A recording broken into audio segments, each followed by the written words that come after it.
Começa hoje à tarde em Foz do Iguaçu o primeiro Fórum em Defesa do Ato Médico, e é um evento que reúne representantes do setor médico, setor jurídico, legislativo e também da fiscalização sanitária, e durante o evento serão debatidos temas fundamentais à valorização do exercício profissional, à segurança do paciente e à atuação ética e legal da medicina.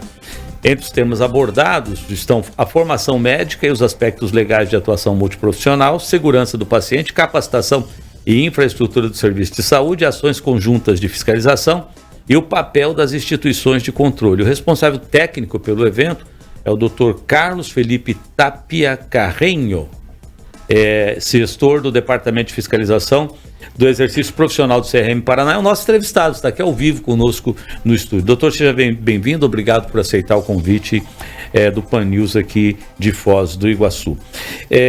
Vamos falar um pouquinho sobre o tamanho deste evento para a classe médica, para os profissionais da área de saúde. Boa tarde. Bom dia, né? Bom dia ainda, verdade. Ainda não estamos no meio-dia. Muito obrigado pelo convite, agradeço a oportunidade de a gente poder estar divulgando isso e trazer um esclarecimento não só ao meio da saúde, mas à sociedade como um todo. A necessidade desse evento e a importância dele, a grandeza dele, surgiu pelo fato do risco que a sociedade está começando a correr com algumas situações em relação a uma possível invasão do ato médico. Então a gente resolveu chamar os tomadores de decisões, né? Ao invés da gente ficar reclamando, aparecendo na televisão, fazendo propaganda ou divulgando, que muitas vezes isso não faz com que os tomadores de decisões tomem aquela decisão que a gente acha cabível, possam tomar as atitudes. Então o que nós convidamos? Nós convidamos congressistas nacionais, jurídicos nacionais, federais, convidamos jurídicos estaduais, representantes do legislativo também estadual, Secretaria de Saúde, PROCONs, Vigilância Sanitária. A nossa ideia é o quê? É conscientizar todas essas autoridades da importância deles entenderem a segurança do ato médico, a segurança do ato que o paciente vai ser submetido em relação ao profissional que ele vai fazer, porque vai fazer o procedimento dele. Então, hoje o que acontece é que estamos trabalhando com muitos profissionais técnicos em determinados procedimentos e não estamos mais trabalhando com profissionais da saúde. Certo. Estão se tornando meramente técnicos em determinadas situações. E a gente precisa entender e fazer com que as autoridades entendam. Primeiro, a gente precisa entender por que isso está acontecendo. Por que as autoridades estão permitindo isso? E se isso realmente é cabível ou não. Porque nós também queremos entender em que pé que isso está em relação às outras áreas. Mas também a gente precisa que as autoridades, os tomadores de decisões, principalmente legislativo, né, congressistas e judiciário, eles entendam quais são os nossos anseios, nossas preocupações, para que realmente eles tomem as decisões corretas. Se tal profissional vai poder fazer aquilo, ele tem que estar realmente habilitado, não só para fazer aquilo, mas para poder acompanhar e cuidar o paciente como um todo, certo. Não só especificamente aquela situação. Essa questão é a proteção, né, ao exercício do médico, né, no seu dia a dia. Mas tem um outro tema aqui, a gente vai entrar nesse tema agora, até porque o senhor acaba de vir de um evento que também trata desse assunto, que é a violência contra médicos e profissionais de saúde. E eu tenho um número aqui, doutor, que é o seguinte: 531 casos de violência contra médicos no estado em 2024. Esse número, ele é menor ou ele é maior? Esse número, ele na realidade é menor do que a gente estima. Existe um trabalho, um estudo, uma publicação que foi feita pelo CFM agora em 2025. O estudo foi feito em 2024 e ele foi publicado agora em 2025.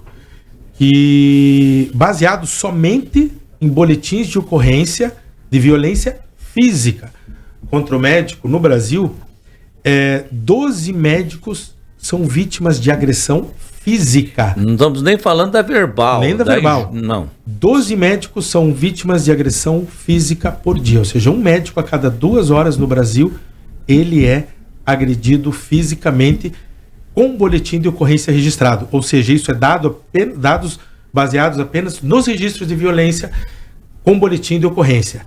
Fora aqueles que os médicos, por medo, por receio, eles não fazem. Tanto que o CRM Paraná, essa atual gestão, ela criou a comissão de violência contra o médico. E os números que nós já estamos levantando são bem maiores, porque nós estamos pegando ameaças, estamos pegando violência verbal, nós estamos pegando violência psicológica. Então esses números eles estão se mostrando maiores. Não temos ainda os números oficiais, mas a nossa comissão ela já tem alguns números levantados. Nosso presidente, Dr. Romualdo Gama, chegou aqui agora. Bem-vindo. Bem-vindo. E a gente pode atribuir que então, isso a forma como a gestão é feita hoje, o médico acaba sendo uma vítima desse sistema? É assim, hoje nós temos o problema da saúde, ele sempre teve atrelado à gestão pública da saúde, sem sombra de dúvidas. A questão dos recursos humanos, a questão dos recursos técnicos, né, a disponibilidade de espaço e outras situações. Mas a gente tem percebido que atualmente, graças a um esforço próprio, inclusive do CRM e do nosso presidente, Dr. Romualdo Gama, a gente tem percebido que as autoridades no estado, elas estão se esforçando para tentar corrigir esse problema. Então, é um problema que a gestão precisa realmente encampar e precisa ajudar a resolver, mas eu sempre falo que é um problema que envolve 3 lados, 3 entes, e não só 2, porque sempre se fala do paciente e do médico, do paciente que agride o médico, da violência contra o médico, por causa principalmente do atestado, mas a gente esquece do empregador, seja ele público ou privado. Na maioria das vezes quem exige o atestado de forma direta ou indireta do paciente é o empregador. Aí nós entramos nessa questão, inclusive o Dr. Romualdo estava lá também, né, no lançamento dessa campanha. Exato. Ela é tida como uma campanha inédita, inclusive, né, que é essa preocupação que existe em torno do atestado médico, a insatisfação do paciente com relação ao atestado, se ele é concedido ou não, o tempo de atestado que ele recebe, isso acaba resultando em violência, né? De que maneira que nós vamos utilizar esse sistema? Porque eu confesso, recebemos a informação, seria lançada agora, mas como isso será operacionalizado, doutor? Como é que isso será garantido? Como é que o atestado responsável vai se tornar uma realidade que vai dar tranquilidade ao profissional da saúde e ao médico? Na realidade, como o doutor Felipe falou, bom dia a todos. Bom dia. Prazer aqui estar com vocês. Na realidade, e a abertura para a gente discutir um assunto tão importante, não só para a classe médica, como para a nossa população. Eu falo bastante o seguinte: o Conselho Nacional de Medicina, ele não é para fiscalizar o médico, é para fiscalizar uma boa medicina. O bom médico não vai ter problema com o Conselho de Medicina, vai ter problema com o mau médico. E a gente tem que saber até que ponto esse médico está sendo agredido com razão ou sem razão. Primeiro que a agressão também, não tem razão nunca. Não tem razão nunca. Agredir um funcionário público é crime. Né? E como o doutor Filho falou, nós temos 3 pilares aí. Nós temos o médico, temos o paciente e temos o gestor. Nós fizemos uma resolução recente limitando o tempo de atendimento de uma consulta. O gestor, se ele obriga o médico a atender uma consulta a cada 10 minutos, 5 minutos, eu não tenho como consultar. Tudo bem, como é que vai a senhora? Qual o seu nome? A sua Maria das Dores. Tem anamnese, né? Tem anamnese. E não tem exame físico, né? Aí eu falo, pega uma senhora de idade que tem dificuldade de deambulação, vamos deitar ali na maca para me examinar a senhora, já vai alguns 2, 3 minutos, né? Depois para sair da maca, mais 1, 2 minutos. Para mim fazer a receita, e nós fizemos essa resolução. E teve alguns gestores que reclamaram da gente, como é que você pode limitar? É questão de bom senso. Vai ter consulta que eu vou atender em 10 minutos. Você chegar, desculpe, teu nome? Ayrton. Ayrton, o que é que você precisa? Ô, doutor, vim pegar aquele remédio tranquilizante meu que acabou a receita. Legal, Ayrton, tá aqui a receita. Pronto, te atendi em 2, 3 minutos. E vai ter outro caso que eu vou ter que fazer a ausculta, eu vou mandar para fazer um raio-x, voltar ao raio-x, fazer um eletro. Então é tudo relativo, mas a gente tem que ter um limite. Infelizmente, a agressão não se justifica em hipótese alguma. Nós temos trabalhado, inclusive, pedimos cassação de alguns vereadores que fizeram estardalhaço dentro do posto de saúde. A função do vereador é fiscalização, mas não é agressão. Se está tendo um mau atendimento, denuncie para o conselho, se for da parte médica, e se não for da parte médica, denuncie para o gestor. Ô prefeito, está tendo um problema lá no posto de saúde do bairro tal, está demorando 3 horas para atender a consulta. Por causa de quê? Só tem um médico. A culpa é do médico? A culpa não é do médico, a culpa é da gestão. Não, está tendo um problema que o médico fica no quarto 2 horas lá conversando e demora para voltar. Não, então é um problema da atuação do médico. Então cabe uma denúncia no conselho. Então tudo isso é complicado. A gente sabe, no outro dia conversando com uma secretária de saúde, eu comentei, não vou dizer o município, a gente sabe que perfeição a gente não consegue, mas vamos tentar chegar lá, não vamos desistir no meio do caminho, né? Então hoje a gente tenta, fazendo uma campanha de publicidade disso, porque eu sou advogado também, né? Então você dar atestado falso é crime, está no Código Penal. E o médico que dá atestado falso, ele pode ser envolvido, e o paciente que recebeu um atestado falso pode também ser demitido por justa causa. A minha dúvida só, doutor, é o seguinte, né? Tudo bem, é uma campanha, a gente faz um alerta à comunidade, à sociedade, de conscientização. Mas efetivamente, né, qual que é a barreira, qual que é o impedimento para que esse tipo de violência continue ocorrendo, né, continue atingindo o médico e o profissional? Foi isso que me chamou a atenção nessa campanha anunciada hoje. Nós vamos ter guarda municipal dentro da unidade de saúde, nós vamos ter, sabe, de que maneira, né, que além de todo esse processo de conscientização, que a gente vai dar essa garantia? Pelo menos até mudar o comportamento de algumas pessoas. A gente fala o seguinte, essa autonomia de dar o atestado não pertence ao médico, né? Então isso é o primeiro passo. O médico também tem que ter a consciência se você pode ficar 2, 3 dias. Como é que eu vou te dar um atestado de 7 dias se você está gripado? Não sei se depois de amanhã você já melhorou, aí eu prejudico a empresa. Então tem os dois lados aí, não prejudicar a empresa e não prejudicar o paciente. Mas é tudo questão de relacionamento. Eu acho que a gente, enquanto conselho, a gente pede para os gestores colocar a guarda municipal em todos os postos, em todas as unidades básicas de saúde, em todas as UPAs. Mas a gente sabe que tem município que vai ser inviável. Já é inviável para ele, às vezes, colocar 2 médicos de plantão, imagina colocar um guarda de plantão. O senhor é advogado também, né? A gente tem uma discussão sobre as academias, as escolas que formam advogados no Brasil. Vamos falar da academia que forma os médicos, né? Vamos falar da formação médica no Brasil. Como é que a gente está hoje? Hoje isso é uma preocupação enorme do Conselho Federal de Medicina e nossa. A gente está brigando, mas tem que ser aprovado no Congresso Nacional prova de proficiência. Então o médico, depois que se forma, ele tem que fazer uma prova de capacitação para ver se ele está capacitado para atender a população. E, infelizmente, a gente tem numa situação seguinte, os recém-formados, eles já têm consultório? Não. Ele já tem clientela? Não. Qual o primeiro emprego dele? Unidade Básica de Saúde e UPA.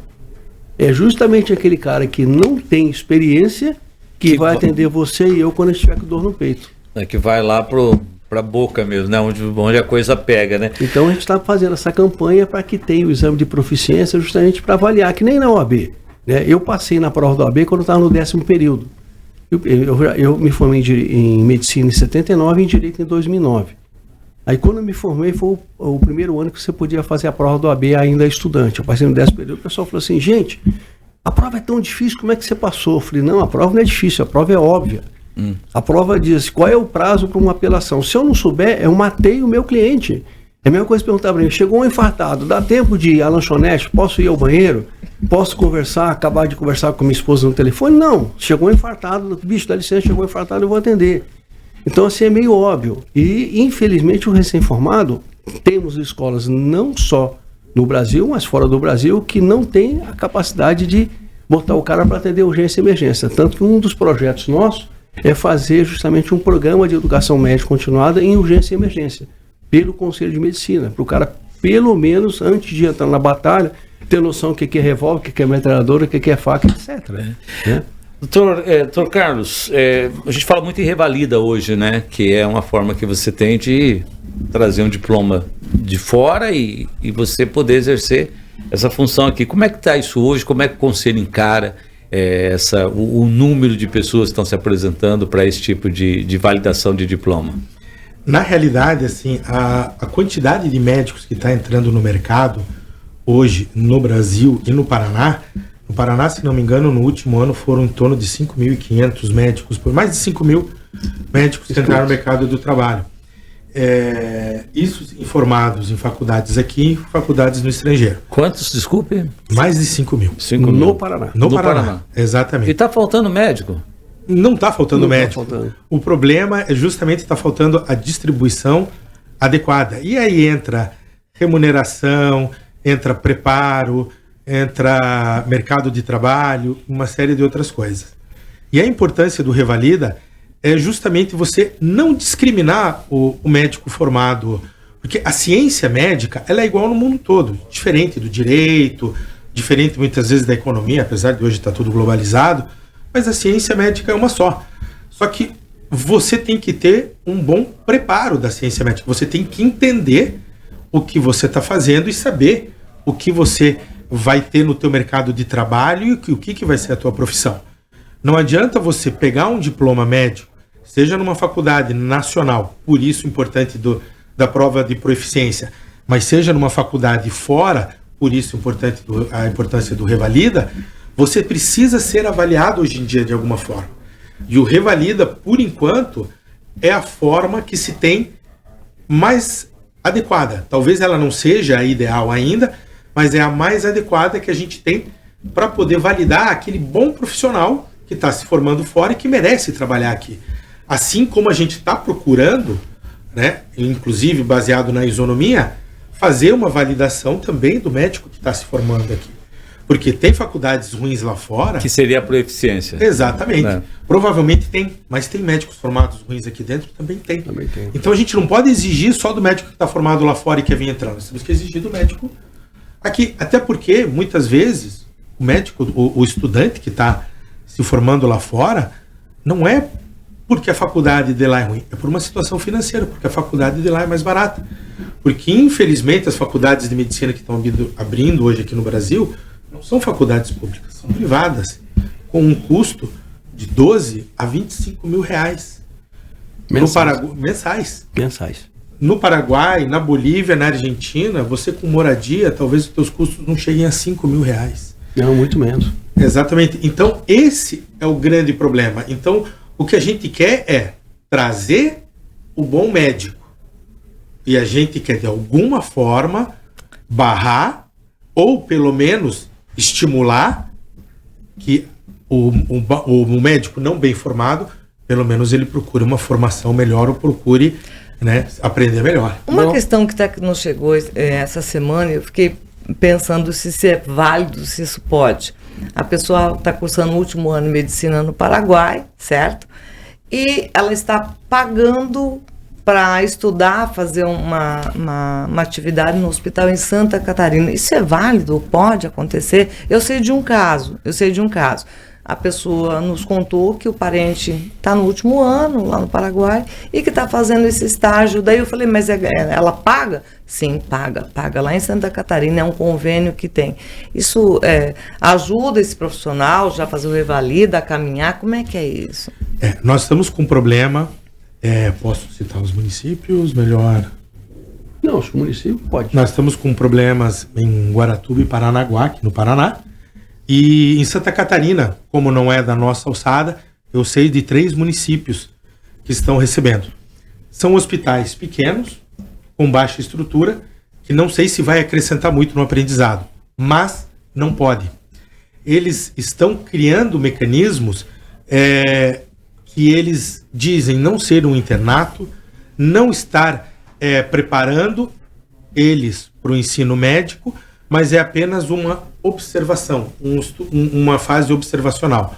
Não pode, porque o médico brasileiro, ele não pode ensinar ou atuar com profissionais não médicos, a não ser que sejam com vínculos, com convênios entre instituições de ensino e aonde os profissionais que estão atendendo lá tenham também um vínculo de ensino. E é o que não está acontecendo. Esses estudantes estão vindo para o local onde o médico que está lá atendendo não tem vínculo nenhum de ensino e tem que começar a ensinar. E os alunos que estão aprendendo, eles não estão lá como alunos de medicina porque não existe um vínculo oficial e legal para que isso corra. Então, essa questão que eles estão procurando chamar de nome de, seja externato, estágio observacional ou qualquer outra coisa, na medicina brasileira não pode. O neologismo não é admitido. Exato. Na realidade, essa possibilidade só existe se for um hospital universitário. Então, o hospital da Universidade X, né? Vamos a Universidade Federal de Santa Catarina, já que falamos de Santa Catarina. Se ela faz um convênio com a UP, eu acho que é UP, né? Que são várias no Paraguai. Nesse caso é um convênio. Então, aí se a Universidade Federal de Santa Catarina faz um convênio com a UP para receber os sextanistas lá, como é um hospital universitário, aí o convênio entre as duas instituições de ensino é passível o conselho.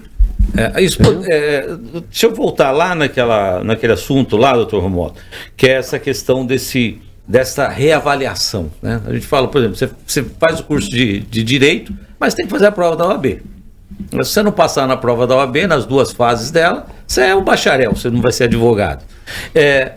Qual que é o entrave para que o Conselho Federal de Medicina estabeleça essa regra? Isso aí tem que ser uma lei federal. Tem que ser lei federal. Isso está no Congresso Nacional, já passou da primeira fase, e a gente tem um deputado, eu esqueci o nome dele, o nome dele é Alain, só não lembro o nome depois do deputado. Esse deputado é um dos que mais trabalha em relação ao revalida. E já tem um consenso seguinte, e é uma realidade. Como o doutor Felipe falou, a gente vai avaliar todos os formandos, daqui e de fora. Igualdade, né? Você se formou em Cidade do Leste, eu me formei no Pará. Eu vou fazer a mesma prova, eu vou mostrar a minha capacidade. Então, uma das coisas que foi um ponto positivo na aceitação pelos deputados em termos da prova de proficiência, que a gente chama, que não haveria necessidade de ter o revalida. Você passou na prova de proficiência, para que você vai fazer o revalida? Então seria dois pesos para quem fosse de fora. Certo. Então isso aí, de um certo modo, facilitou o andamento da... Nós falamos aqui, e os senhores trouxeram um número que espanta, né? Nós temos tantos médicos entrando no mercado, mas a gente ainda tem a carência, né, de profissionais de determinadas regiões. A gente até entende que o suporte não existe, o médico também não tem como trabalhar, ele precisa de suporte laboratório, de imagens e tudo mais. Mas o que poderia mudar essa realidade? Talvez uma carreira médica? Exatamente isso. Eu tive semana passada, retrasada, na Ação Comercial do Paraná, na FIEP, e estava o ex-ministro Paulo conversando. E eu tinha do lado o vice-prefeito de uma cidade no interior do Paraná. Ele falou assim: doutor, eu tenho dificuldade de conseguir dos médicos se fixarem. Eu tenho 45 anos de formado, 15 anos da minha vida eu fiquei no interior. Mas sabe uma coisa que você pode fazer com tranquilidade, que você vai fixar um médico na cidade, e é óbvio que ele só vai ficar se ele for bom, que se ele for um médico ruim ele vai embora, é o plano de carreira. Então, a cada 3 anos você tem X% de aumento. Faz o concurso público, a cada 3 anos você é nível 1, nível 2, igual o delegado de polícia. A gente consegue enviar delegado, promotor, juiz, todo para o interior. E aí você tem problemas quando se trata de um médico. Eu entendo que você tem que ter uma retaguarda. Não é só também o médico, ele não vai ser Deus no local, ele precisa ter uma estrutura próxima, no mínimo, para ele poder trabalhar. Mas a gente não tem esse... Hoje você tem uma concentração em determinadas regiões e outras uma carência extrema. Nós temos problemas aqui em Foz do Iguaçu, que não é tão interior assim, não é uma cidade que ela tem uma característica metropolitana, e a gente tem dificuldades de ter profissional médico. Isso é uma dificuldade, né? Infelizmente, mas eu acho que a grande jogada para os prefeitos de cidades de menor porte, de médio porte que seja, é fazer plano de carreira. Por exemplo, sabe quanto que é o salário de um médico do governo do estado de São Paulo? Que eu me aposentei pelo governo do estado de São Paulo. Olha, eu não uso, né? Eu imagino aqui tem em torno de 14, 18. O governo do estado de São Paulo, a minha aposentadoria pegou o teto, mas é R$7.000 por 20 horas. Entendeu? Aí você fala assim, cara, mas você fazia 20 horas semanais por R$7.000? Mas eu tive a minha estabilidade e tudo. Falei, eu vou ter minha aposentadoria, eu vou ficar. E fiquei até conseguir me aposentar. Não cumpri os 35 anos, mas fui. Mas o plano de carreira é muito importante. E eu acho que esse é o jeito de você vincular o médico ao município, seja ao estado, seja ao município. Essa é a grande jogada. Quer completar com alguma coisa, Felipe? Não, eu acho importante, existem vários países do mundo que fazem isso, seja a nível regional ou a nível nacional. Eles estimulam, primeiro, eles pagam salários que realmente são significativamente maiores. Eles fazem atrativos para que o médico queira ficar no local. Os atrativos não são só financeiro, auxílios ou moradia, mas as condições de recursos humanos e de recursos materiais para que eles possam ficar lá. E tudo começa, eu vou usar um termo bem popular para o pessoal entender, numa biboquinha. Aquela biboquinha, o médico está lá, ele está estimulado para ficar lá, mas ele tem, junto com outras biboquinhas, que são cidades bem pequenininhas, eles têm uma referência. Aí essa referência, ela também tem um outro médico, que também está dentro de um plano de carreira, ou outros médicos com um suporte, com uma rede maior. E essa rede maior, ela já está toda estruturada de forma, nunca de forma paliativa, que o grande problema do Brasil é que a gente sempre trabalha para correr atrás do prejuízo, né? Então, já de preferência sobredimensionado, para que ele possa receber e tentar resolver. E essa outra região um pouco maior, ela tem daí uma grande referência para que aí sim possa resolver os problemas realmente de alta complexidade. Então, as ideias, elas existem. Basta primeiro você estimular, e eu não digo só o médico, tem que ser o profissional da saúde como um profissional todo, né? Todo, né? Exatamente. Toda a estrutura. Porque hoje você tem deficiências de enfermeiros, de técnicos de enfermagem, de dentistas, né? De farmacêuticos, de bioquímicos. Então você criando um plano de carreira, você estimula aquela pessoa a morar lá, num local que é mais seguro, num local que é mais tranquilo, num local onde ele não vai ter trânsito, num local onde o estresse vai ser o trabalho dele, mas ele sabe que ele vai ter o suporte. Ele não vai ser a porta de entrada e ao mesmo tempo o ponto da marretada do gestor, ou seja, é a porta de entrada da complicação e se dá algum problema ainda o gestor vai lá e marreta ele. Ou seja, ele está sofrendo dos dois lados e ainda sem recurso nenhum e sem estabilidade nenhuma. Então é uma coisa que na teoria é fácil. A gente sabe que você mudar todo um sistema, né, Dr. Romualdo, é algo extremamente difícil, mas o plano de carreira realmente seria algo interessantíssimo, mesmo que ele seja temporário. Fala assim, ó, depois você vai poder ir galgando para outras cidades maiores. Mas eu tenho certeza que muitos profissionais vão querer ficar lá, se duvidar, depois vai ser vereador, vai ser prefeito, vai ser o rei do local, se ele realmente fizer. Porque a medicina é a profissão, eu falo sem medo de errar, mais linda que existe no mundo. Então, quando você faz ela com dedicação e com condição, a pessoa não quer mudar, a pessoa não quer ficar pulando de galho em galho, ela não vai atrás de outras coisas, porque ela vai estar feliz, satisfeita, fazendo o que ela gosta no local que lhe dá condições. Então, Romualdo, vocês se sentem aviltados com essa tabela SUS, quando a gente olha o valor que é pago por uma consulta de um profissional? Não, depois aí vai uma pergunta para vocês e para a população. Vocês sabem quanto que é uma consulta de clínica médica do SUS? Acho que é R$10, né? Se eu não me engano, R$10. Eu vejo exames que hoje o SUS paga R$3 no exame, o município tem que pagar 30, 35, senão não consegue um prestador de serviço. Nós temos situações de especialidades aqui que o município está oferecendo R$200 da consulta e não consegue. Por exemplo, neuropediatria é um grande exemplo, né? A carência enorme desse profissional. Exato. O que os doutores pretendem tirar desse encontro aqui em Foz do Iguaçu? Sai um documento, sai uma carta? O que é que vocês pretendem tirar? Não, eu acho que alguma coisa tem que sair, não tem jeito. Agora, voltando ao aspecto do que você falou da consulta... É só para aproveitar que nós temos 3 minutos. R$10 é o honorário médico, o aluguel da sala, a enfermeira, o papel, sim, a caneta, a locação. Tudo, quer dizer, não é R$10 só para você, você tem que ter um espaço, tem enfermagem, tem papel, tem tudo. Faz a precificação, você não é só o médico, não é só o médico, tudo que tem no entorno ali, né? Então, assim, esse é um trabalho que a gente tem que fazer, aí tem que ser a nível de Ministério da Saúde para aumentar o valor da consulta, né? Mas, assim, é irreal, né? Isso aí não tem como. Eu fui trocar meu pneu, a lanterna do meu carro, quando estava no interior, e o rapaz falou assim, quanto que é a lampadazinha da F1000? Aí ele falou assim, é R$15. Você troca? Não, tem que ir no eletricista. Cheguei no eletricista, quanto que é para trocar a lampadazinha? Ele falou 50. 50, eu falei, cara, mas... Parece que é uma tabela brasileira. Não é R$15 a lâmpada? Ele falou assim, Aí ele viu o adesivo de médico no painel do carro e falou assim, mas eu não sou eletricista do SUS. Eu falei, tá bom, paguei. Tá bom.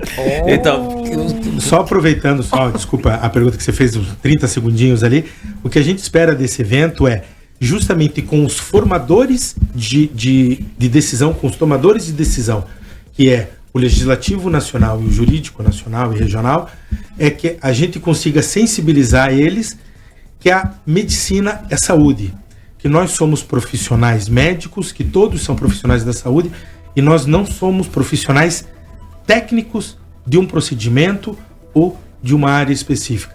Nós precisamos defender a saúde e a população. Doutor, para encerrar, o senhor tem 1 minuto. 1 minuto.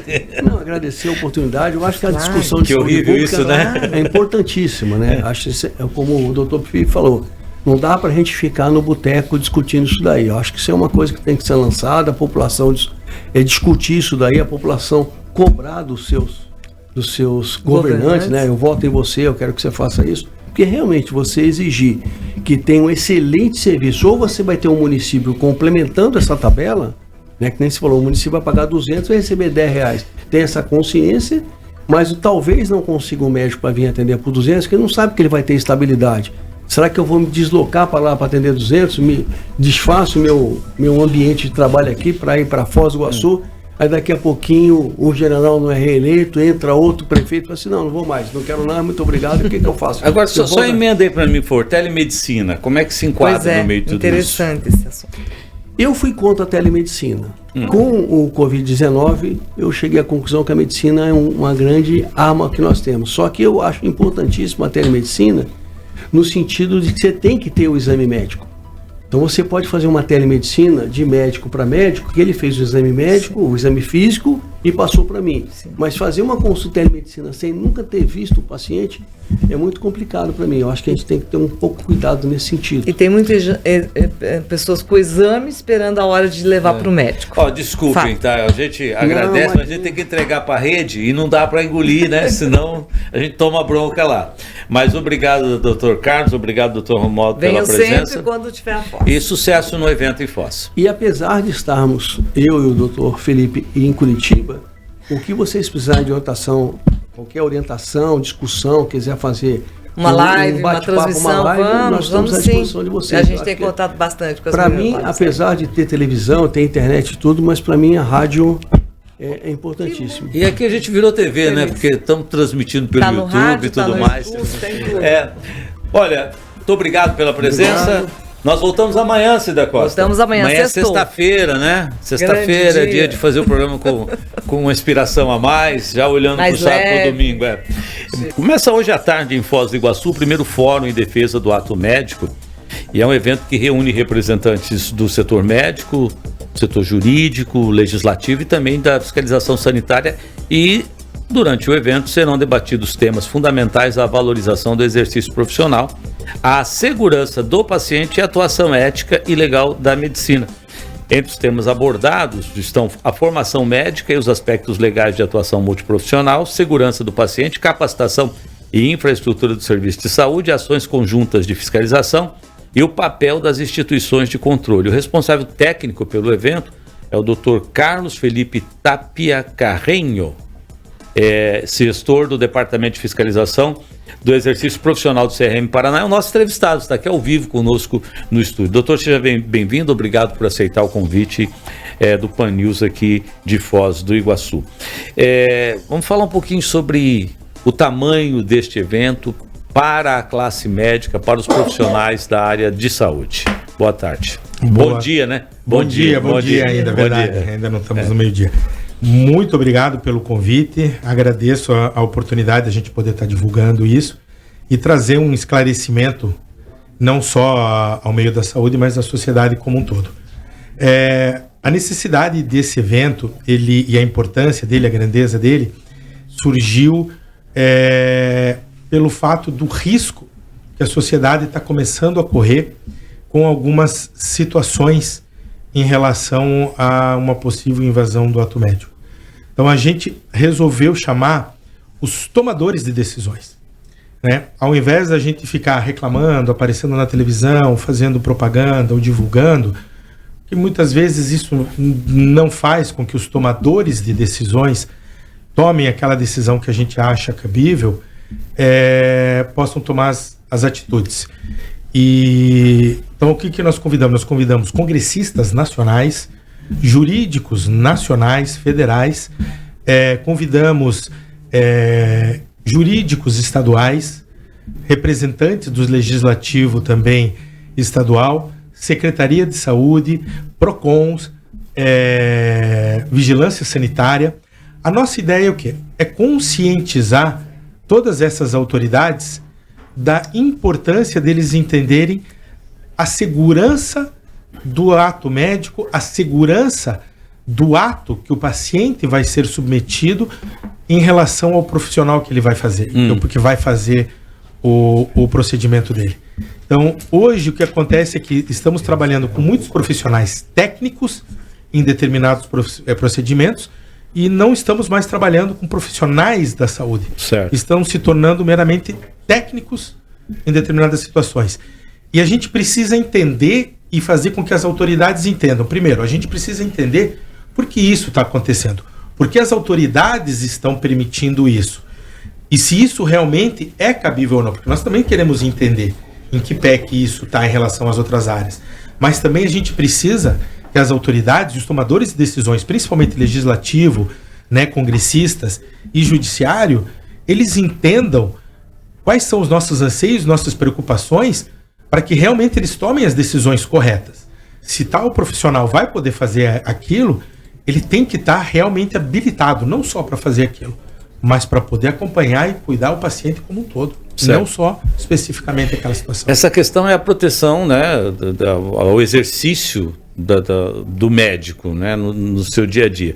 Mas tem um outro tema aqui, a gente vai entrar nesse tema agora, até porque o senhor acaba de vir de um evento que também trata desse assunto, que é a violência contra médicos e profissionais de saúde. E eu tenho um número aqui, doutor, que é o seguinte: 531 casos de violência contra médicos no estado em 2024. Esse número, ele é menor ou ele é maior? Esse número, ele na realidade é menor do que a gente estima. Existe um trabalho, um estudo, uma publicação que foi feita pelo CFM agora em 2025. O estudo foi feito em 2024 e ele foi publicado agora em 2025.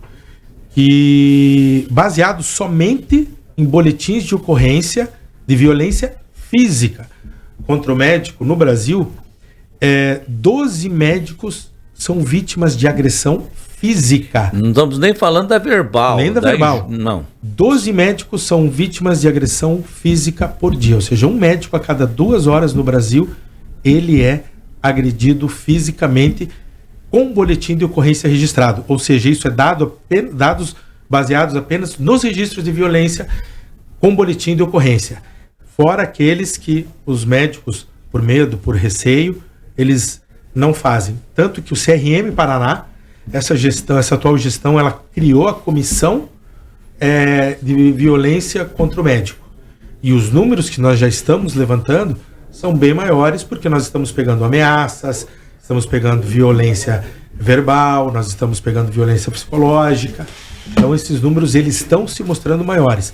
Não temos ainda os números oficiais, mas a nossa comissão, ela já tem alguns números levantados.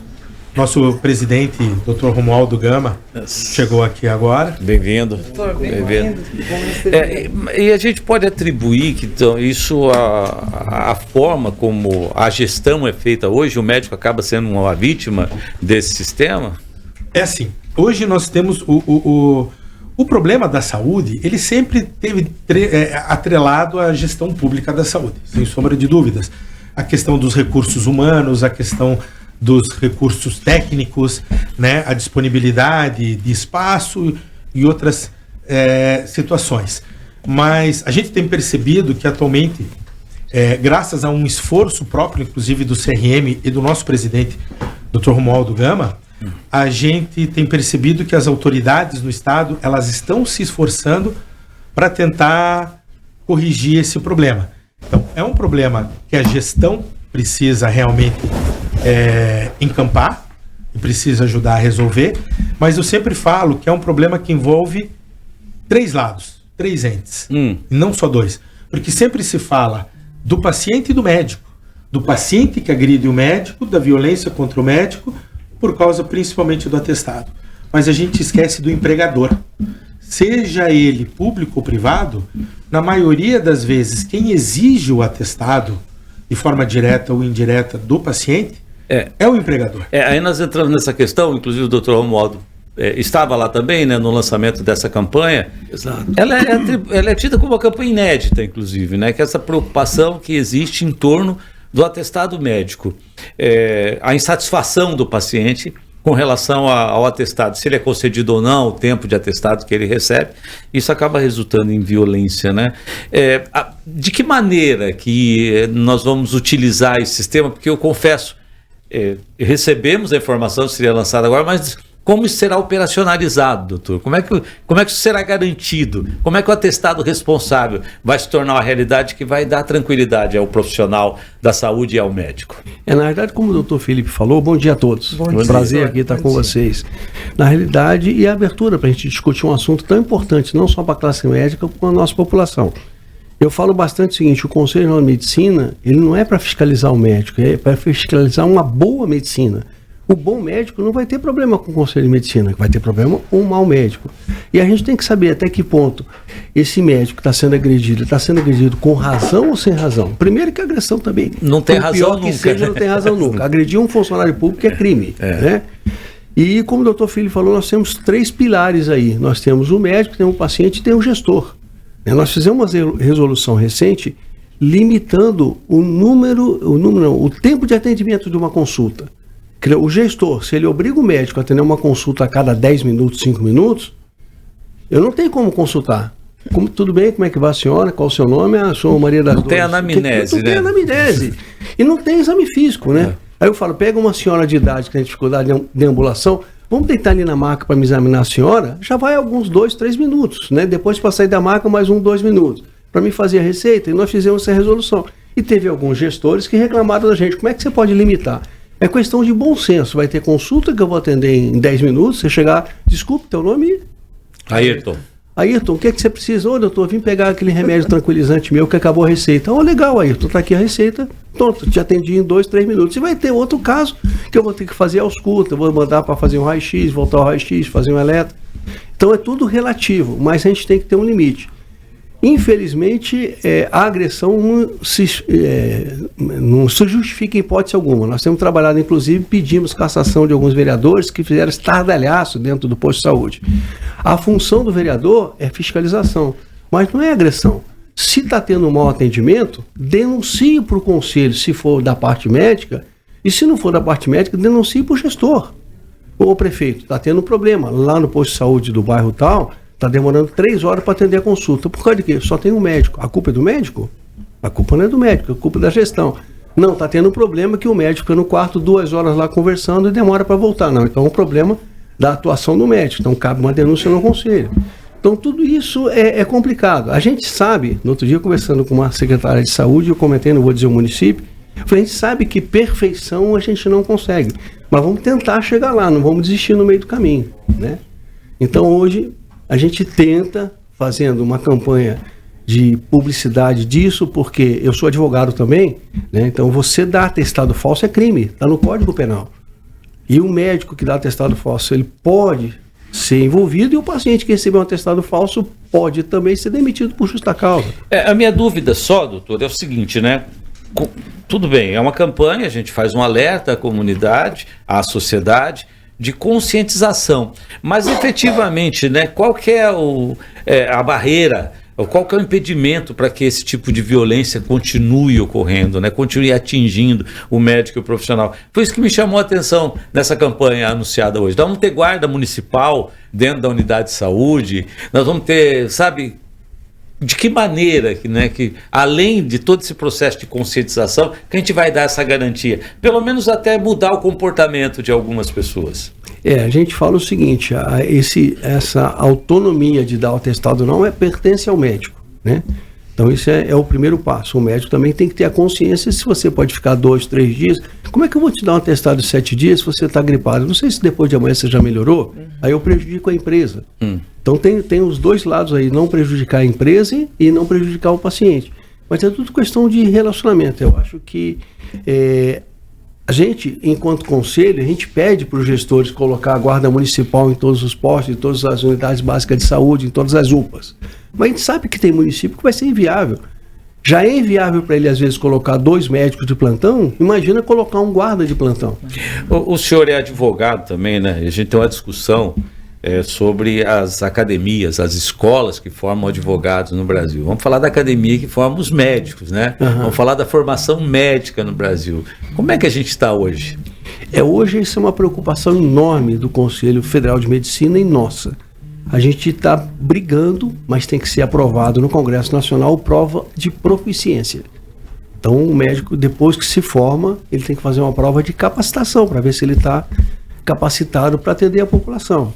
E, infelizmente, a gente tem uma situação seguinte, os recém-formados, eles já têm consultório? Não. Ele já tem clientela? Não. Qual o primeiro emprego dele? Unidade Básica de Saúde e UPA. É justamente aquele cara que não tem experiência que vai atender você e eu quando estiver com dor no peito. Que vai lá para a boca mesmo, né? Onde a coisa pega, né? Então a gente está fazendo essa campanha para que tenha o exame de proficiência justamente para avaliar, que nem na OAB. Eu passei na prova do OAB quando estava no 10º período. Eu me formei em medicina em 79 e em direito em 2009. Aí quando eu me formei foi o primeiro ano que você podia fazer a prova do OAB ainda estudante. Eu passei no 10º período, o pessoal falou assim, gente, a prova é tão difícil, como é que você passou? Eu falei, não, a prova não é difícil, a prova é óbvia. A prova diz qual é o prazo para uma apelação. Se eu não souber, eu matei o meu cliente. É a mesma coisa perguntar para mim, chegou um infartado, dá tempo de ir à lanchonete, posso ir ao banheiro? Posso conversar, acabar de conversar com minha esposa no telefone? Não, chegou um infartado, bicho, dá licença, chegou um infartado, eu vou atender. Então assim é meio óbvio. E infelizmente o recém-formado, temos escolas não só no Brasil, mas fora do Brasil, que não tem a capacidade de botar o cara para atender urgência e emergência. Tanto que um dos projetos nossos é fazer justamente um programa de educação médica continuada em urgência e emergência, pelo Conselho de Medicina, para o cara, pelo menos, antes de entrar na batalha, ter noção do que é revólver, o que é metralhadora, o que é faca, etc. Né? Doutor Carlos, a gente fala muito em revalida hoje, né? Que é uma forma que você tem de trazer um diploma de fora e você poder exercer essa função aqui. Como é que está isso hoje? Como é que o Conselho encara o número de pessoas que estão se apresentando para esse tipo de validação de diploma? Na realidade, assim, a quantidade de médicos que está entrando no mercado hoje no Brasil e no Paraná, se não me engano, no último ano foram em torno de 5.500 médicos, por mais de 5.000 médicos que entraram no mercado do trabalho. Isso formados em faculdades aqui e faculdades no estrangeiro. Quantos, desculpe? Mais de 5.000. No Paraná. No Paraná, exatamente. E está faltando médico? Não está faltando Não médico. tá faltando. O problema é justamente está faltando a distribuição adequada. E aí entra remuneração, entra preparo, entra mercado de trabalho, uma série de outras coisas. E a importância do Revalida é justamente você não discriminar o médico formado, porque a ciência médica ela é igual no mundo todo, diferente do direito, diferente muitas vezes da economia, apesar de hoje estar tudo globalizado, mas a ciência médica é uma só. Só que você tem que ter um bom preparo da ciência médica, você tem que entender o que você está fazendo e saber o que você vai ter no teu mercado de trabalho e o que vai ser a tua profissão. Não adianta você pegar um diploma médico, seja numa faculdade nacional, por isso importante da prova de proficiência, mas seja numa faculdade fora, por isso importante a importância do Revalida, você precisa ser avaliado hoje em dia de alguma forma. E o Revalida, por enquanto, é a forma que se tem mais adequada. Talvez ela não seja a ideal ainda, mas é a mais adequada que a gente tem para poder validar aquele bom profissional que está se formando fora e que merece trabalhar aqui. Assim como a gente está procurando, né, inclusive baseado na isonomia, fazer uma validação também do médico que está se formando aqui. Porque tem faculdades ruins lá fora... Que seria a proeficiência. Exatamente. Né? Provavelmente tem, mas tem médicos formados ruins aqui dentro? Também tem. Então a gente não pode exigir só do médico que está formado lá fora e quer vir entrando. Nós temos que exigir do médico aqui. Até porque, muitas vezes, o médico, o estudante que está se formando lá fora, não é porque a faculdade de lá é ruim, é por uma situação financeira, porque a faculdade de lá é mais barata. Porque, infelizmente, as faculdades de medicina que estão abrindo hoje aqui no Brasil não são faculdades públicas, são privadas, com um custo de 12 a 25 mil reais. Mensais. No Paraguai, na Bolívia, na Argentina, você com moradia, talvez os teus custos não cheguem a 5 mil reais. Não, muito menos. Exatamente. Então, esse é o grande problema. Então, o que a gente quer é trazer o bom médico. E a gente quer, de alguma forma, barrar ou, pelo menos, estimular que o médico não bem formado, pelo menos ele procure uma formação melhor ou procure, né, aprender melhor. Uma questão que nos chegou essa semana, eu fiquei pensando se isso é válido, se isso pode. A pessoa está cursando o último ano de medicina no Paraguai, certo? E ela está pagando para estudar, fazer uma atividade no hospital em Santa Catarina. Isso é válido? Pode acontecer? Eu sei de um caso. A pessoa nos contou que o parente está no último ano lá no Paraguai e que está fazendo esse estágio. Daí eu falei, mas ela paga? Sim, paga lá em Santa Catarina, é um convênio que tem. Isso ajuda esse profissional já a fazer o revalida, a caminhar? Como é que é isso? Nós estamos com um problema, posso citar os municípios, melhor? Não, os municípios pode. Nós estamos com problemas em Guaratuba e Paranaguá, aqui no Paraná. E em Santa Catarina, como não é da nossa alçada, eu sei de 3 municípios que estão recebendo. São hospitais pequenos, com baixa estrutura, que não sei se vai acrescentar muito no aprendizado, mas não pode. Eles estão criando mecanismos que eles dizem não ser um internato, não estar preparando eles para o ensino médico, mas é apenas uma observação, uma fase observacional. Não pode, porque o médico brasileiro, ele não pode ensinar ou atuar com profissionais não médicos, a não ser que sejam com vínculos, com convênios entre instituições de ensino e aonde os profissionais que estão atendendo lá tenham também um vínculo de ensino. E é o que não está acontecendo. Esses estudantes estão vindo para o local onde o médico que está lá atendendo não tem vínculo nenhum de ensino e tem que começar a ensinar. E os alunos que estão aprendendo, eles não estão lá como alunos de medicina porque não existe um vínculo oficial e legal para que isso corra.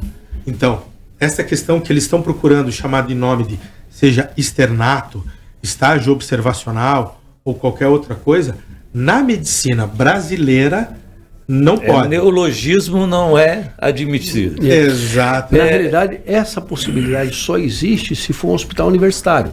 Então, o hospital da Universidade X, né? Vamos a Universidade Federal de Santa Catarina, já que falamos de Santa Catarina. Se ela faz um convênio com a UP, eu acho que é UP, né? Aqui são várias no Paraguai. Nesse caso é um convênio. Então, aí se a Universidade Federal de Santa Catarina faz um convênio com a UP para receber os 6 tonistas lá, como é um hospital universitário, aí o convênio entre as 2 instituições de ensino é passível o conselho. Deixa eu voltar lá naquele assunto lá, doutor Romualdo, que é essa questão dessa reavaliação, né? A gente fala, por exemplo, você faz o curso de Direito, mas tem que fazer a prova da OAB. Se você não passar na prova da OAB, nas 2 fases dela, você é um bacharel, você não vai ser advogado. Qual que é o entrave para que o Conselho Federal de Medicina estabeleça essa regra? Isso aí tem que ser uma lei federal. Tem que ser lei federal. Isso está no Congresso Nacional, já passou da primeira fase, e a gente tem um deputado, eu esqueci o nome dele, o nome dele é Alain, só não lembro o nome depois do deputado. Esse deputado é um dos é um dos que mais trabalha em relação ao revalida. E já tem um consenso seguinte, e é uma realidade. Como o doutor Felipe falou, a gente vai avaliar todos os formandos, daqui e de fora. Igualdade, né? Você se formou em Cidade do Leste, eu me formei no Pará. Eu vou fazer a mesma prova, eu vou mostrar a minha capacidade.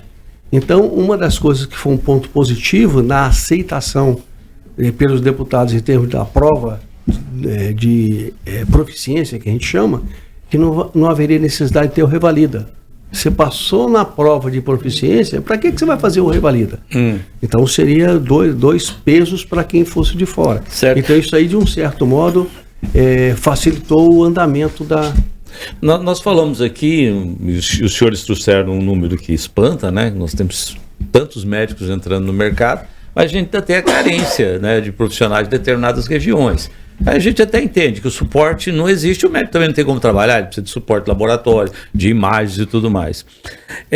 Mas o que poderia mudar essa realidade? Talvez uma carreira médica? Exatamente isso. Eu tive semana passada, retrasada, na Ação Comercial do Paraná, me desculpe, na FIEP, e estava o ex-ministro Paulo conversando. E eu tinha do lado o vice-prefeito de uma cidade no interior do Paraná. Ele falou assim: doutor, eu tenho dificuldade de conseguir dos médicos se fixarem. Eu tenho 45 anos de formado, 15 anos da minha vida eu fiquei no interior. Mas sabe uma coisa que você pode fazer com tranquilidade, que você vai fixar um médico na cidade, e é óbvio que ele só vai ficar se ele for bom, que se ele for um médico ruim ele vai embora, é o plano de carreira. Então, a cada 3 anos você tem X% de aumento. Faz o concurso público, a cada 3 anos você é nível 1, nível 2, igual o delegado de polícia. A gente consegue enviar delegado, promotor, juiz, todo para o interior. E aí você tem problemas quando se trata de um médico. Eu entendo que você tem que ter uma retaguarda. Não é só também o médico, ele não vai ser Deus no local, ele precisa ter uma estrutura próxima, no mínimo, para ele poder trabalhar. Mas a gente não tem esse... Hoje você tem uma concentração em determinadas regiões e outras uma carência extrema. Nós temos problemas aqui em Foz do Iguaçu, que não é tão interior assim, não é uma cidade que ela tem uma característica metropolitana, e a gente tem dificuldades de ter profissional médico. Isso é uma dificuldade, né? Infelizmente, mas eu acho que a grande jogada para os prefeitos de cidades de menor porte, de médio porte que seja, é fazer plano de carreira. Por exemplo, sabe quanto que é o salário de um médico do governo do estado de São Paulo? Que eu me aposentei pelo governo do estado de São Paulo. Olha, eu não uso, né? Eu imagino aqui tem em torno de 14, 18. O governo do estado de São Paulo, a minha aposentadoria pegou o teto, mas é R$7.000 por 20 horas. Entendeu? Aí você fala assim, caramba, você fazia 20 horas semanais por R$7.000, mas eu tive a minha estabilidade e tudo. Falei, eu vou ter minha aposentadoria, eu vou ficar. E fiquei até conseguir me aposentar. Não cumpri os 35 anos, mas fui. Mas o plano de carreira é muito importante. E eu acho que esse é o jeito de você vincular o médico ao município, seja ao estado, seja ao município. Essa é a grande jogada. Quer completar alguma coisa, Felipe? Não, eu acho importante, existem vários países do mundo que fazem isso, seja a nível regional ou a nível nacional. Eles estimulam, primeiro, eles pagam salários que realmente são significativamente maiores. Eles fazem atrativos para que o médico queira ficar no local.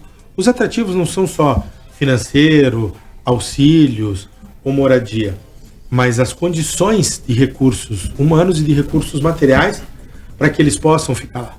E tudo começa, eu vou usar um termo bem popular para o pessoal entender, numa biboquinha.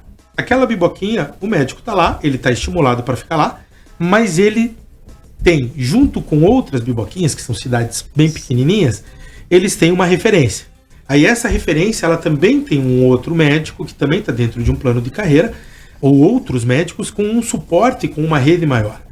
E essa rede maior, ela já está toda estruturada de forma, nunca de forma paliativa, que o grande problema do Brasil é que a gente sempre trabalha para correr atrás do prejuízo, né? Então, já de preferência sobredimensionado, para que ele possa receber e tentar resolver. E essa outra região um pouco maior, ela tem daí uma grande referência para que aí sim possa resolver os problemas realmente de alta complexidade. Então, as ideias, elas existem. Basta primeiro você estimular. E eu não digo só o médico, tem que ser o profissional da saúde como um profissional todo, né? Todo, exatamente. Toda a estrutura. Porque hoje você tem deficiências de enfermeiros, de técnicos de enfermagem, de dentistas, né? De farmacêuticos, de bioquímicos. Então você criando um plano de carreira, você estimula aquela pessoa a morar lá, num local que é mais seguro, num local que é mais tranquilo, num local onde ele não vai ter trânsito, num local onde o estresse vai ser o trabalho dele, mas ele sabe que ele vai ter o suporte. Ele não vai ser a porta de entrada e ao mesmo tempo o ponto da marretada do gestor, ou seja, é a porta de entrada da complicação e se dá algum problema, ainda o gestor vai lá e marreta ele. Ou seja, ele está sofrendo dos dois lados e ainda sem recurso nenhum e sem estabilidade nenhuma. Então, é uma coisa que, na teoria, é fácil. A gente sabe que você mudar todo um sistema, né, doutor Romualdo, é algo extremamente difícil. Mas o plano de carreira realmente seria algo interessantíssimo. Mesmo que ele seja temporário. Fala assim, ó, depois você vai poder ir galgando para outras cidades maiores. Mas eu tenho certeza que muitos profissionais vão querer ficar lá, se duvidar, depois vai ser vereador, vai ser prefeito, vai ser o rei do local, se ele realmente fizer. Porque a medicina é a profissão, eu falo sem medo de errar, mais linda que existe no mundo. Então, quando você faz ela com dedicação e com condição, a pessoa não quer mudar, a pessoa não quer ficar pulando de galho em galho, ela não vai atrás de outras coisas, porque ela vai estar feliz, satisfeita, fazendo o que ela gosta no local que lhe dá condições. Então, Modo, vocês se sentem aviltados com essa tabela SUS, quando a gente olha o valor que é pago por uma consulta de um profissional? Não, depois aí vai uma pergunta para vocês e para a população. Vocês sabem quanto que é uma consulta de clínica médica do SUS? Acho que é R$10, né? Se eu não me engano, R$10. Eu vejo exames que hoje o SUS paga R$3 no exame, o município tem que pagar 30, 35, senão não consegue o prestador de serviço. Nós temos situações de especialidades aqui que o município está oferecendo R$200 da consulta e não consegue. Por exemplo, neuropediatria é um grande exemplo, né? A carência enorme desse profissional. Exato. O que os doutores pretendem tirar desse encontro aqui em Foz do Iguaçu? Sai um documento, sai uma carta? O que é que vocês pretendem tirar? Não, eu acho que alguma coisa tem que sair, não tem jeito. Agora, voltando ao aspecto do que você falou da consulta... Só para aproveitar que nós temos 3 minutos. R$10 é o honorário médico, o aluguel da sala, a enfermeira, o papel, sim, a caneta, sim, a locação. Tudo, quer dizer, não é R$10 só para você tem que ter um espaço, tem enfermagem, tem papel, tem tudo. Faz a precificação, não é só o médico, não é só o médico, tudo que tem no entorno ali, né? Então, assim, esse é um trabalho que a gente tem que fazer, aí tem que ser a nível de Ministério da Saúde para aumentar o valor da consulta, né? Mas, assim, é irreal, né? Isso aí não tem como. Eu fui trocar meu pneu, a lanterna do meu carro, quando estava no interior, e o rapaz falou assim, quanto que é a lâmpadazinha da F1000? Aí ele falou assim, é R$15. Você troca? Não, tem que ir no eletricista. Chega no eletricista, quanto que é para trocar a lâmpadazinha? Ele falou 50. 50, eu falei, cara, mas... Parece que é uma tabela brasileira. Não é R$15 a lâmpada? Ele falou assim, é. Aí ele viu o adesivo de médico no painel do carro e falou assim, mas eu não sou eletricista do SUS. Eu falei, tá bom, paguei. Tá bom. Então... Só aproveitando, desculpa a pergunta que você fez, uns 30 segundinhos ali, o que a gente espera desse evento é justamente com os formadores de decisão, com os tomadores de decisão, que é o Legislativo Nacional e o Jurídico Nacional e Regional, é que a gente consiga sensibilizar eles que a medicina é saúde, que nós somos profissionais médicos, que todos são profissionais da saúde, e nós não somos profissionais técnicos de um procedimento ou de uma área específica. Nós precisamos defender a saúde e a população. Doutor, para encerrar, o senhor tem 1 minuto. 1 minuto. Não, agradecer a oportunidade. Eu acho que a discussão de saúde pública isso, né? É importantíssima, né? Acho que, como o doutor Felipe falou, não dá para a gente ficar no boteco discutindo isso daí. Eu acho que isso é uma coisa que tem que ser lançada, a população discutir isso daí, a população cobrar dos seus governantes, né? Eu voto em você, eu quero que você faça isso. Porque realmente você exigir que tenha um excelente serviço, ou você vai ter um município complementando essa tabela, né, que nem se falou, o município vai pagar 200 e vai receber R$10. Tem essa consciência, mas talvez não consiga um médico para vir atender por 200, porque ele não sabe que ele vai ter estabilidade. Será que eu vou me deslocar para lá para atender 200, me desfaço meu ambiente de trabalho aqui para ir para Foz do Iguaçu? aí daqui a pouquinho o general não é reeleito, entra outro prefeito e fala assim, não vou mais, não quero nada, muito obrigado, o que eu faço? Agora, só emenda aí para mim, por telemedicina, como é que se enquadra no meio de tudo interessante isso? Esse assunto. Eu fui contra a telemedicina. Com o Covid-19, eu cheguei à conclusão que a medicina é uma grande arma que nós temos. Só que eu acho importantíssima a telemedicina no sentido de que você tem que ter o exame médico. Então você pode fazer uma telemedicina de médico para médico, que ele fez o exame médico, o exame físico e passou para mim. Mas fazer uma consulta de telemedicina sem nunca ter visto o paciente é muito complicado para mim. Eu acho que a gente tem que ter um pouco de cuidado nesse sentido. E tem muitas pessoas com exame esperando a hora de levar para o médico. Ó, desculpem, tá? A gente agradece, mas a gente tem que entregar para a rede e não dá para engolir, né? Senão a gente toma bronca lá. Mas obrigado, doutor Carlos, obrigado, doutor Romualdo, pela presença. Venham sempre quando tiver a Foz. E sucesso no evento em Foz. E apesar de estarmos, eu e o doutor Felipe, em Curitiba, o que vocês precisarem de orientação, qualquer orientação, discussão, quiser fazer uma live, uma transmissão, nós estamos à disposição de vocês. A gente tem contato bastante com as Para mim, apesar de ter televisão, ter internet e tudo, mas para mim a rádio é importantíssimo. E aqui a gente virou TV, né? Porque estamos transmitindo pelo YouTube rádio, e tudo mais. Olha, muito obrigado pela presença. Obrigado. Nós voltamos amanhã, Cida Costa. Voltamos amanhã, é sexta-feira, né? Sexta-feira é dia de fazer o programa com uma inspiração a mais, já olhando para o sábado e domingo.